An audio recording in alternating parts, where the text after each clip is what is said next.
Today I'm tying for you a quill-bodied parachute fly, which is excellent for both trout and grayling. This pattern I used quite a lot last year and found it very effective for trout and grayling. Unfortunately, because of the lockdown, I wasn't able to use it at the start of the season, but it worked from about the middle of the year to the end of the season. Now, and as per usual, I just nip the thread at the top of the eye, tie over itself to avoid unnecessary waste. And there's no need to do touching turns for this. Go down towards the bend of the hook, back up again until you're about a third of the way down the hook shank. This is where we tie in the parachute post, which is polypropylene yarn. Try and get the crinkly one. It seems to float better than and look better than the smooth finish. Now just take your yarn, just lay it on the top of the hook like so, and using your thumb, do about 3 or 4 turns fairly tight to secure it in place on the top of the hook. If it wants to roll back round, just bully it in position. Now put quite a reasonable amount of pressure on the thread. This is where good quality tying thread really plays a role, because you want to be close to the pressure of breaking the thread. This is so you get a fly that you can handle. The trout chews at it and it doesn't self-destruct. Now then, cut the end of your poly yarn off and lay the scissors along the shank, so when you clip off you get a nice tapered body.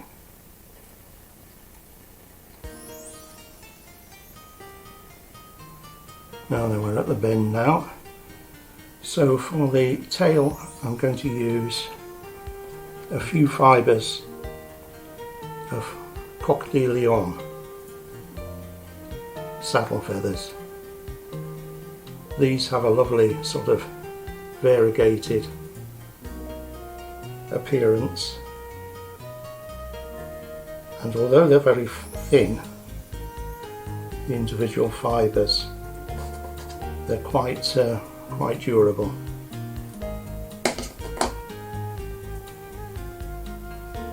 So I've just trimmed the tail down. It's about 1.5 to twice the length of the hook shank.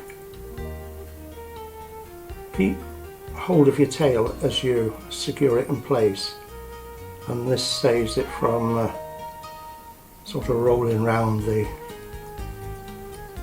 shank. Now we're back towards the post. Now then, with this thing here, we want this upright and ready to secure our parachute hackle. So pull it back on itself, put a few turns butt up against it,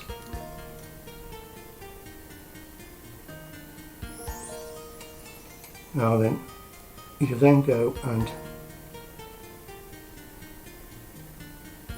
just sort of spiral round. This can be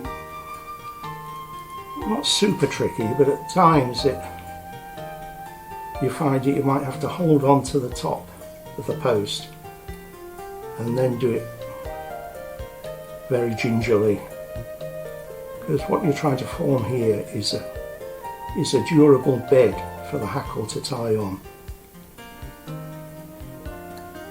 So when you've got it about 2 millimeters up, you can now go back down the body again, to which we're going to tie on our synthetic quill.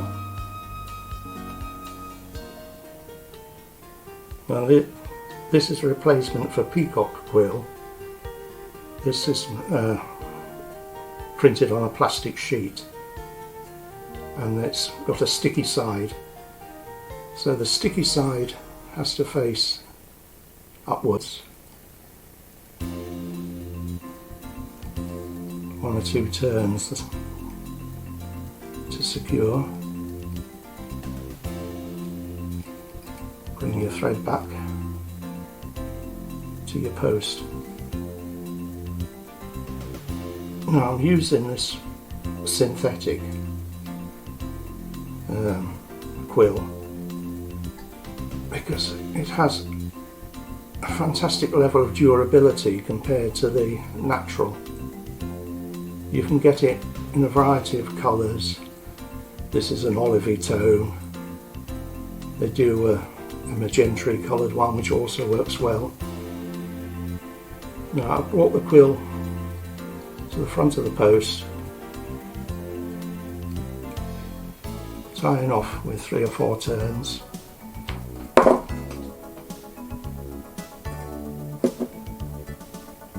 Grab your scissors.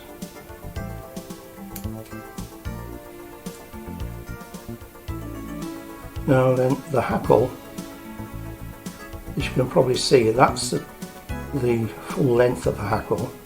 This bit towards the butt end here, which I've clipped off, the stalk on it is too thick, and even though it looks as if you're wasting quite a bit of hackle, you'll find that that area there are manageable. So when you get hold of these genetic hackles, strip it down till you get to the thinner part of the stalk, and then it'll handle a lot better than just tying it on too close to the butt end. Now take my hackle, and I want the shiny side of the hackle facing down towards the bend of the hook.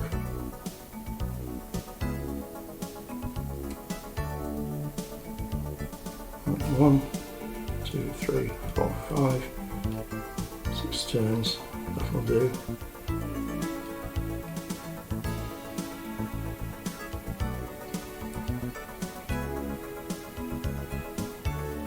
Now then, you've got a choice you can make here. You can either leave the fly as it is, or neaten it up a little bit with a little bit of Hens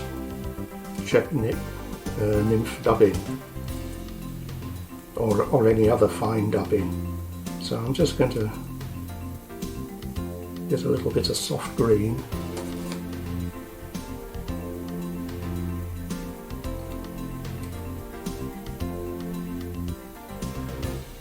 A small amount of that on the thread to form a little thorax.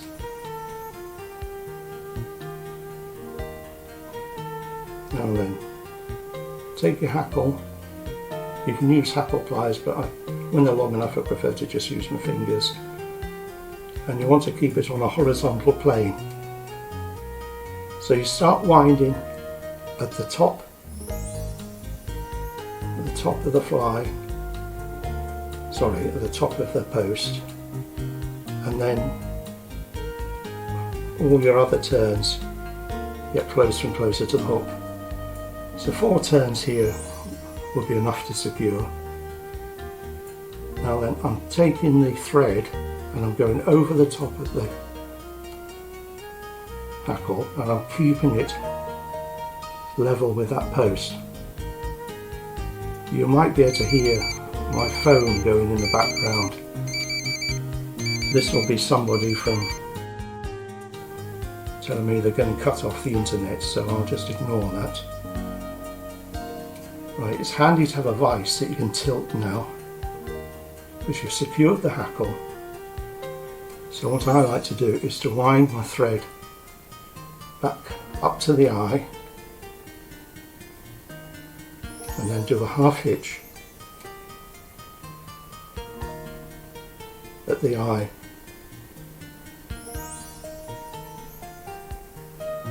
And I'll finish off with 3 half hitches.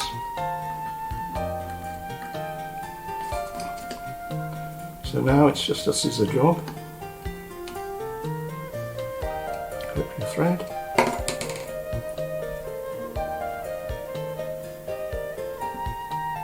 Take care clipping the hackle, you don't want to completely ruin it.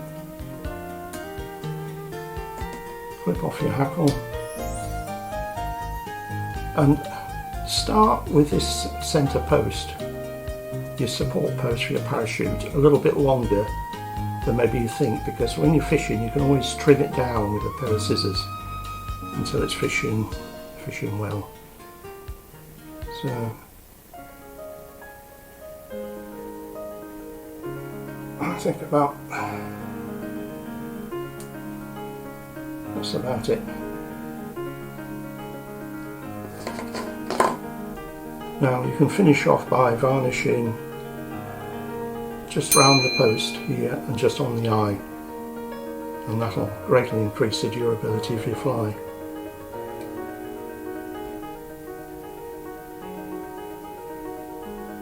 Now the main difference between your parachute fly and your regular fly is that sits lower in the water, and the regular fly is held off the water with the hackle tips. So at times fish particularly like a low sitting fly, and at times they like a high raised fly. So that's why you have so many different variations in fly tying. Okay, I hope you enjoyed that. Please subscribe at some time. Thanks very much. Bye.